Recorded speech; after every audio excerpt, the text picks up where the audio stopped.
जी friends, स्वागत है मेरे छोटे से ब्लॉग में। और ब्लॉग की शुरुआत होती है शहरी के टाइम से। तो आज है 15वीं शहरी और आज देखो कोई भी नहीं उठा है। देखो पूरा सूखा सूखा पूरा सन्नाटा हो रहा है। मैं उठी सबसे पहले और अब्बू उठ चुके हैं।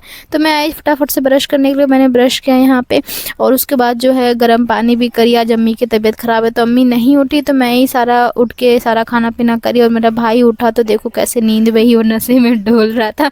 तो मैं वीडियो बनाई तो सीधा खड़ा हो गया। यहाँ मेरा क्यूटी, मैं खाना सब लेके बैठी थी, सबका वेट कर रही थी। यहाँ देखो क्यूटी मेरे पास आ गई है फिर से। ये भी सुबह सुबह उठ गई। फिर मैंने जल्दी जल्दी से खाना निकाला और मैंने खाना शुरू किया। फिर मेरा भाई भी आया उठ के तो मैंने इनको भी दिया खाना। फिर फटाफट से इन्होंने खाना खाया और अब्बू हाथ मुँह धो रहे थे, फ्रेश हो रहे थे। आज बिट्टू उठा नहीं है तो जा रही बिट्टू को उठाने के लिए। देखते क्या कर रहा है वो।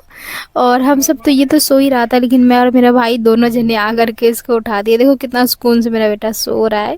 और आज नहीं उठा शहरी में ये, क्योंकि इससे पहले ये उठा था और परेशान भी करा थोड़ा सा। फिर उसके बाद फीडिंग करके फिर सो गया। और देखो बातें करते करते ये जग गया। और इसकी हरकतें देखो, इसकी मैं नोट्स करती रहती हूँ। देखो क्या क्या करेगा ये। ऐसे ही रात भर हाथ दोनों फैला कर सोता है। और जैसे ही नींद में, कितनी भी नींद में रहे, और अगर देखता है तो मुस्कुरा के दिखा देता है। देखो फुल एज कितना छोटू सा दिखता है, बहुत क्यूट सा। पता मुझे बहुत ही अच्छा लगता है इसकी हरकतें देखती हूँ ना। अपना बचपन समझ लो मैं साथ में अपने बेटू के साथ जी रही हूँ। कितना अच्छा लगता है, बहुत ही ज़्यादा। उसके बाद देखो मेरा भाई फटाफट से नमाज़ पढ़ा, घर में ही आज पढ़ लिया क्योंकि अब्बू को भी जुकाम है तो अब्बू भी नहीं गया। मुझे गुड नाइट बोल करके जा रहे सोने के लिए दोनों भाई। और यहाँ फूल नीचे रख दिया एहसान ने। देखो यहाँ पे पीसी से रखा था मैंने। और फिर मैंने वज़ू बनाया, नमाज़ पढ़ा और फिर कुरान शरीफ की तिलावत की। दिन में वक्त नहीं मिल पाता मुझे, इसलिए मैं जो है सुबह सुबह ही तिलावत कर लेती हूँ। थोड़ी देर के लिए मैं सुबह सो जाती हूँ, उसके बाद जो है मॉर्निंग हो जाता है। तो सुबह सुबह उठते ही खेत की तरफ जाती हूँ। बहुत ही सुंदर, बहुत ही सुहाना लगता है बाहर जाने पर। तो मैं बाहर से ब्लॉगिंग शुरू करी मॉर्निंग का। और अंदर आते फिर मैंने झाड़ू लगाया। फिर मेरे पास एक कॉल आया आंटी का, आशा वाली आंटी का, कि बाबू को आज टीका लगने वाला है तो टीका लगेगा। तो मैंने मना कर दिया था क्योंकि हम जो है गांव जाने वाले हैं। फिर इसको 1 हफ्ते तक प्रॉब्लम होता है, बाबू को पेन होता है, इसलिए मैं कह रही थी नहीं लगवाऊंगी। लेकिन फिर अम्मी कह रही कि बहुत ज़्यादा टाइम है तो लगवा लेते हैं।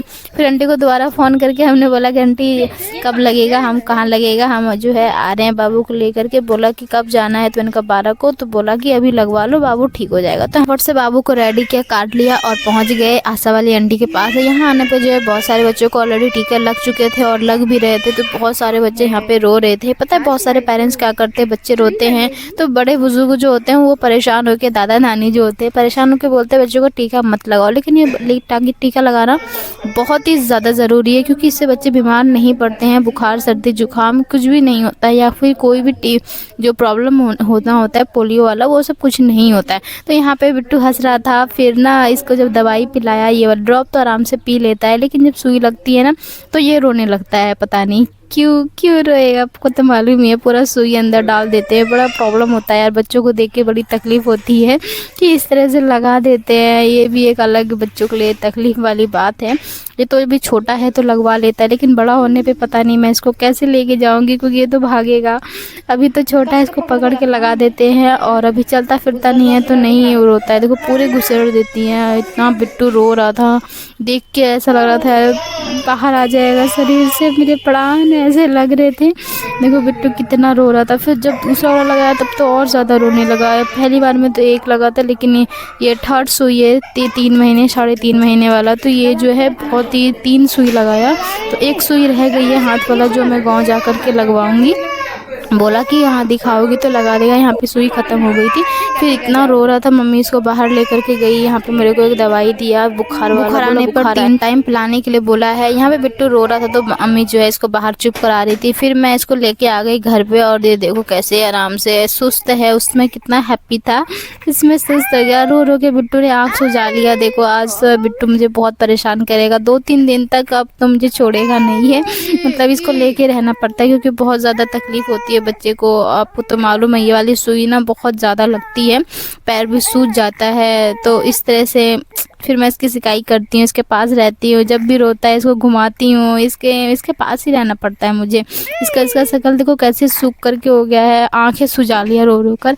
और इसको मैं सुला के मैं हटी, और ये देखो मच्छरदानी कैसे खींच रहा है ये पकड़ना सीख गया है, तो चीज़ों को ना ऐसे पकड़ पकड़ के खींचता रहता है। ये देखो आज फर्स्ट टाइम इसने मच्छरदानी पकड़ के खींची। मैंने इसके अब्बू को वीडियो भेजा, दिन में 5 बार बोला है बर्फ़ से सिकाई करने के लिए डॉक्टर ने, क्योंकि ना पैर सूज जाएगा और बहुत ज़्यादा दर्द करता है, इसीलिए बोला इसकी सिकाई करते रहना दिन में 5 बार, 1 हफ्ते तक बोला करने के लिए। और इसको अभी तो खेल रहा है, कूद रहा है बहुत ज़्यादा। ये जब कपड़ा मुंह पे आया तो और ज़्यादा कूद रहा था, खेल रहा था, मुस्कुरा रहा था। लेकिन इसको क्या मालूम था कि बाद में बहुत ज़्यादा तकलीफ़ होगी और रोएगा। बहुत ही ज़्यादा रो रहा था बेचारा, तड़प तड़प के, मुझे बहुत ही अजीब सा लग रहा था। फिर मैंने इसकी सिकाई करी, लेकिन सिकाई करने भी नहीं दे रहा था। फिर मैं आई असर के टाइम पे छत पे कपड़ा लाने के लिए, तो बहुत टाइम के बाद इस छत पे आई मैं। यहाँ पे देखो किस तरह का बाहर का माहौल है, अभी हल्का हल्का धूप भी है, शाम का टाइम हो रहा है और हवा चल रही है, तो बहुत ही सुहाना सा अच्छा सा मौसम है। आपने यहाँ का मेरा शॉर्ट वीडियो देखा होगा मेरे यूट्यूब चैनल पे और इंस्टाग्राम पे भी। तो यहाँ मैं आ गई कपड़े लेने के लिए। अब थोड़ी देर में यहाँ सुकून से बैठी और हवा खा रही थी, क्योंकि मुझे बहुत ही मज़ा आता है यहाँ पे। जब हवा चलती है तो तब तो और ज़्यादा, अभी गर्मी आएगी तो और मज़ा आएगा जब हवा चलती है। तो यहाँ देखो पेड़ पौधे कितनी खूबसूरत लगती हैं, प्रकृति को मतलब कितना खूबसूरत बना रखा है ऊपर वाले ने, और कितनी खूबसूरत है प्रकृति की, देखना चाहिए।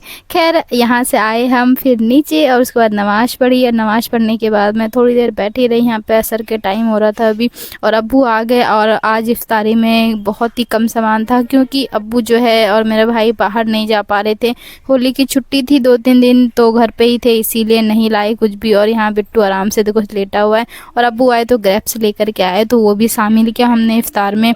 और होली में हमें गुजिया मिले थे, गुजिया और केले हो गए थे, फिर हमने इसी से इफ्तारी खोली और खाया फिर। और जो भी मिला अल्हम्दुलिल्लाह, अल्लाह का हमारे नसीब में होता है हमें मिल जाता है, बस अल्लाह का शुक्र अदा करना चाहिए। तो यहाँ पे देखो नाना कैसे अपना बिट्टू के साथ खेल रहे हैं, देखो कैसे इसको खिला रहे थे। सब जान रहे हैं आज इसको सुई लगी है तो परेशान है, तो इसको मच्छरदानी के अंदर ही रखा और इसको डायपर ही पहना के रखा कि कपड़ा पहनाएंगे तो बार बार चेंज करने में और तकलीफ होगी, तो इसको पहना के रखा। और मेरे को टुकुर टुकुर देख रहा था, फिर इसको हमने बाहर निकाला, उनका क्या हुआ बिट्टू, इसको फीडिंग कराई है। उसके बाद मुझे नमाज भी पढ़ना था, लेकिन ये रह नहीं रहा था, रो रहा था, तो मैंने कहा चलो इसको रख लेती हूँ। अभी कई बार मेरी नमाज छूट जाता है, क्योंकि बेबीज़ को मुझे रखना होता है, बेबी रोने लगता है, किसी के पास नहीं रहता, ये मेरे पास ही रहता है। तो अभी मैं इसको जब मेरे पास रहता है इसको हंसाती रहती हूँ। तो यहाँ पे शाम का टाइम हुआ और मुझे जाना था मार्केट, तो मैं चली गई अपने पड़ोसन के साथ मार्केट। वहाँ से लाई छोले भटूरे, जो मुझे बहुत ही ज़्यादा पसंद है। तारीख को हम गाँव चले जाएंगे तो फिर ये सब चीज़ें मिलेगा नहीं खाने के लिए, इसलिए मैं लेकर के आ गई। बिट्टू यहाँ पे सो रहा था, अम्मी से मैंने कहा अम्मी जल्दी खा के बताओ कैसा है, तो अम्मी जो है खाई और इतना मस्त एक्टिंग करी, बहुत ही मज़ा आया। फिर मैंने इसमें प्याज भी डाला और उसके साथ और ही मज़ा आता है खाने में, और उसके साथ अचार, वाह। अम्मी ने कहा लगे मैं खाना भी खा लो, फिर खाना नहीं खाया जाएगा। फिर मार्केट से मैं कुछ सामान लाई थी, तो ये कैसे लगे बताना। और कुछ पार्सल भी मेरा मीशो से आया हुआ है, जो बहुत जल्दी आपको देखने को मिलेगा, इसे कल मैं खोलूँगी। सो मिलते हैं नेक्स्ट ब्लॉग में, बाय।